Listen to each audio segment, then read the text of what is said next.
پاکستان کې زه یونیورسټۍ کې تقریر له تللی وم، یو پروفیسر هغه داسې راغی، وایي چې دا ټول لیونی دی. هلکانو ته مې تا څوک دی هلکه لیونی را؟ وایي نه جي دا د ساینس پروفیسر دی. دا چې راغی ما له داسې یو لاس راکړو، څنګه یې جوړ یې؟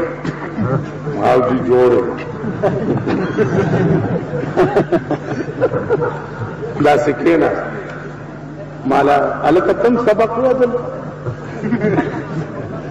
چې نه جي زه پروفیسر یم. نو د څه شي پروفیسر؟ وایي دا ساینس. اسمان ته یې بیا داسې الخا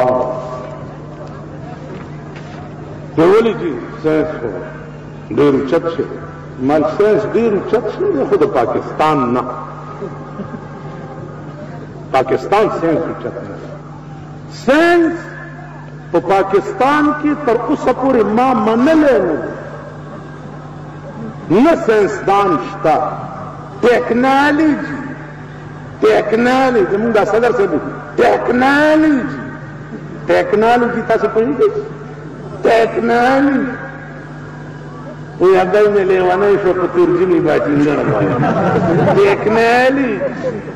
ما تر اوسه پورې په پاکستان کې ساینس منلی نه دی. وایي چې ولې؟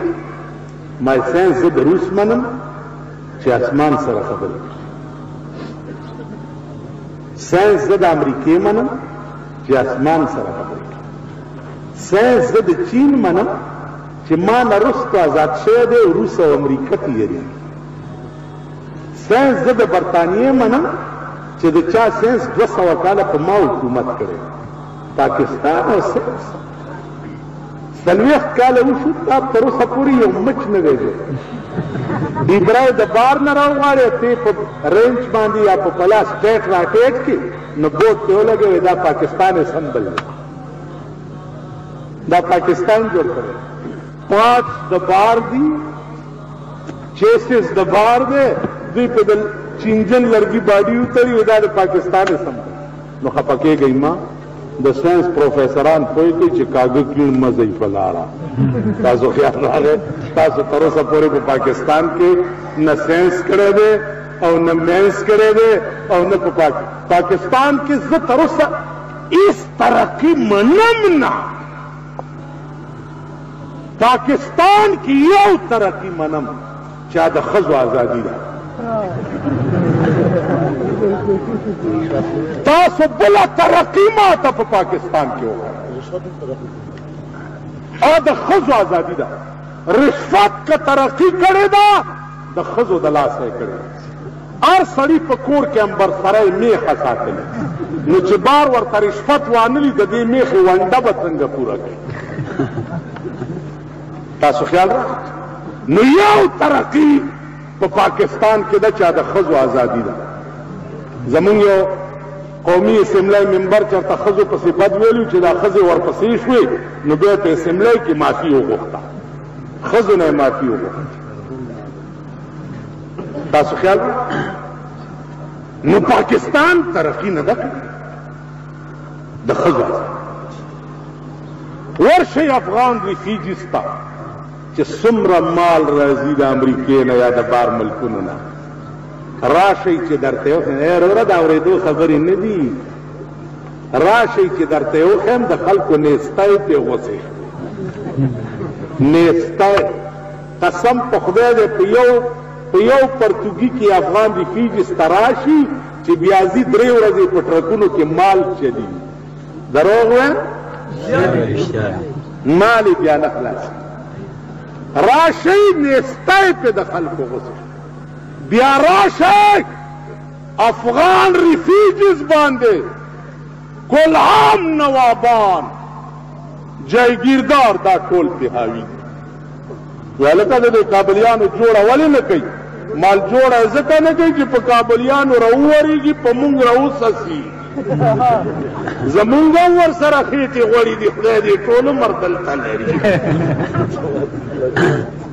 خېټې ورسره غوړي. هر یو ته وګوره د تیلو لیوې ځان له ورکړې. اندازہ ہو بلا په دې ملک کې خیالو کوي جهاد کانفرنسونه کیږي سم ما پسې خار کې رااله راځه دلته جهاد کانفرنس ته مال کم دی ویل محمد خان سے بیمار مال چې دا جهاد کانفرنس وشي بیا به کم قاضو وی کورونه ته برازي مال خا د پردی مور زامن ته ورګرم کوم چې ورځي دی کې جنت ته زما جنت بدی دا خو د شیعو د مولیانو کار دی چې نورو خلقو ته وایي چې څنګه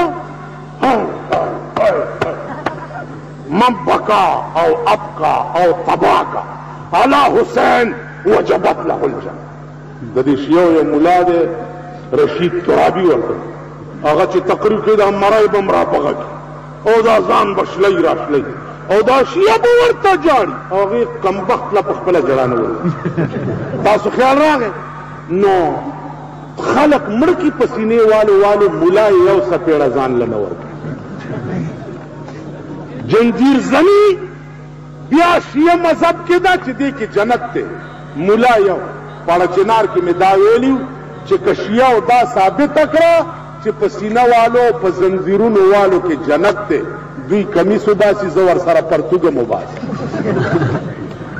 را میدان ته شو نو په ما مارشالله کې ریټ وکړو د پاړه چنار مولیانو مارشالله کې را باندې دعوا وکړه چې دا د زمونږ د شیعه مذهب توهین کړي مال ما خدا نه دی ویلي چې تاسو پرتوګ وباسئ دې خموزه مال زه پرتوګ وباسم نو مارشالله والا وی چې یاره جی دا خبره به دبا وکړو مال که نه دبا را میدان ته که را میدان ته که ما ته بیا ثابتوي چې سینه والو کې جنت دی مونږ خو جنت پسې ګرځو دوی کمیس وباسي زه پرتوګ هم ورسره وباسم نو ځان له یو سپېړ نه ورکړي نو تاسو جهاد او دا فرض او نو په دې کې ورته ملا صاحب ستا جهاد جنت به دي ته ولې نه